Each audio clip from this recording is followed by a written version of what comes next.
Welcome मोर अन्य eighty mini ब्लगলৈ আপোনালোক সকলোকে স্বাগতম জনাইছোঁ। গাঁৱৰ চেনৰুনলৈ ওলাইছোঁ। তাতে তাই সংস্কৃতি মানে তাই নৃত্য গীতৰ কৰ্মশালা হৈ আছে।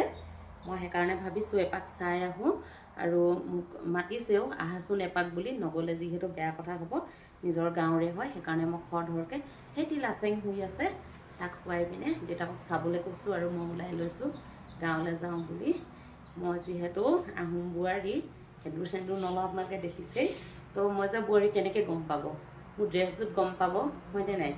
এখন হ'ল চেলেং চাদৰ, এখন ভাবিছে আপোনালোকে ৰঙা যে, এখন কঁকালত বোৱা থাইলেণ্ডৰ হয়, থাইলেণ্ডৰ ছাৰ এজনে দিছিলে।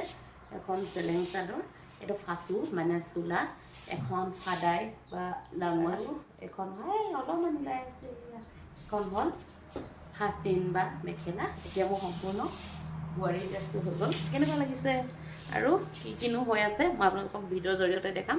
তেনেহ'লে বলক যাওঁ। মোৰ গাঁওখন হৈছে অসম আৰু অৰুণাচল প্ৰদেশৰ একেবাৰে সীমামূৰীয়া মানে সীমান্তৱৰ্তী অঞ্চলত আছে। ইয়াতে তৃতীয়বাৰৰ কাৰণে মেডাম মে ফি উদযাপন কৰিবলৈ লোৱা হৈছে। প্ৰথমবাৰৰ কাৰণে গাঁৱৰ কণ কণ ভণ্টিহঁত আৰু বোৱাৰীসকলে লাইলুংখাম নৃত্য শিকিছে, তাৰ লগতে কেইবাটাও টাই নৃত্য আৰু গীত শিকিছে তেওঁলোকে। ভাল লাগিছে দেখি, সকলোৰে উৎসাহ হ'ল। আজিৰ ভিডিঅ'টি ইমানতে শেষ কৰিছোঁ। বাই।